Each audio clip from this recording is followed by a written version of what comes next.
Kailan ba ito matatapos?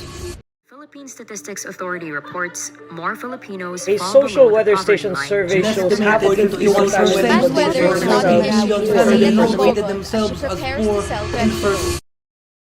Ang mga Pinoy manggod is dili sila maning kamot, mao nang nadyoy mga Pinoy nga pobre og dili pud tanan nga matagaan og ayuda sa gobyerno kay dili man tanan indigent. So kailangan jud maning kamot ang Pinoy para pud ta makakaon. Poverty. One word, but has severely affected families and has caused many struggles. Yes.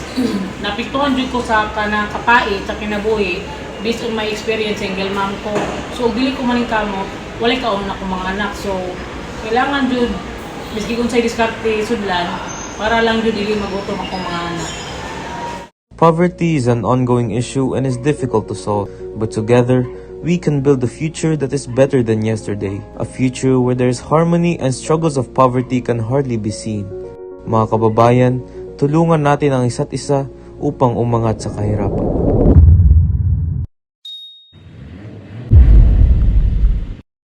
Tutulong o uurong.